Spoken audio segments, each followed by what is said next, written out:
I'm inspired by my mom. My entire career is dedicated to my mother. Which means blessing. And the reason why I have to follow my name is because I am honoring my mother. I'm a human being like everybody else. I make mistakes, but I'm inspired by being a blessing unto others and unto my generation. I have taken it upon myself to rise to the occasion and become a leader.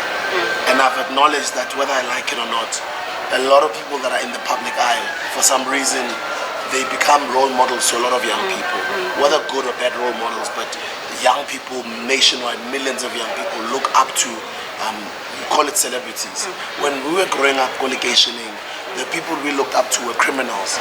They were the ones with the nice cars, they were the ones with the jewelry, with the nicest parties. But times have changed. I believe anybody can become a leader, and that's what I've taken upon myself. I run an organization called Sibusiso Leope Education Foundation. Sibusiso Leope is my name. And why did I choose education? Because I obviously am inspired by Dr. Mandela, like everybody else, like we all are. Education is a tool that you can use to change the world. I believe the reason why I am today and I'm successful in what I do is because of education. That's why you'll find I'll either go through media onslaughts, I'll go through challenges, but I'll always bounce back because nobody can take away the education that is in my head. I'm currently a master's student. I'm studying my MBA, and I'm in electrical engineering by profession, you know. And as much as I am not practicing as an engineer, but education made me to be able to make wise decisions as far as my career is concerned. So running an education foundation is based on those principles of promoting education and making education cool amongst young people. Because young people look up to people on TV, young people look up to musicians, young people are inspired by what we wear, how we speak, what we do, what we believe in, the way we lead our lives, you know. Nigerians, they don't depend on any government, they depend on themselves. I think a lot of our young people don't appreciate our country enough. I think they haven't been to Angola, they haven't been to Congo, they haven't been to the DRC, they haven't been to Ethiopia, they haven't been to Ghana, Kenya, Nigeria to see how privileged they are to be in this country, to see how privileged they are to have government institutions like the NYDA, the CETAs, the DTIs, the IDCs. As much as it's impossible for all of those to help everyone, like none of them has ever helped me, but I'm aware that the young people have got those opportunities.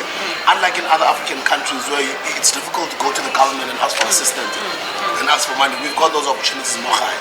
So I just feel a lot of us are lazy, and I just feel a lot of us who choose jobs will end up blaming Zimbabwean. For instance, if you start speaking to some of the waiters here, most of them maybe are from Zimbabwe, but they don't mind. You find out that guy's got a degree even as a master's, but he's a waiter.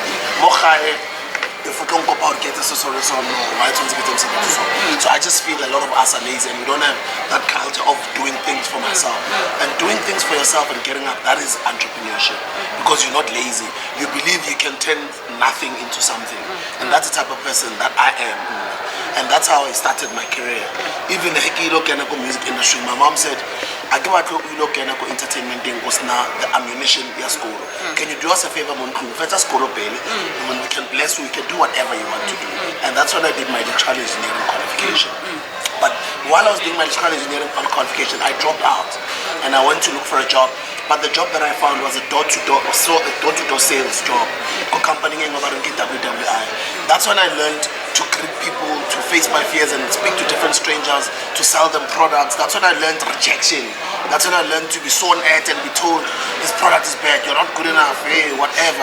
That's when I started learning that actually I can go to different people and speak to them. And that's when I got my confidence.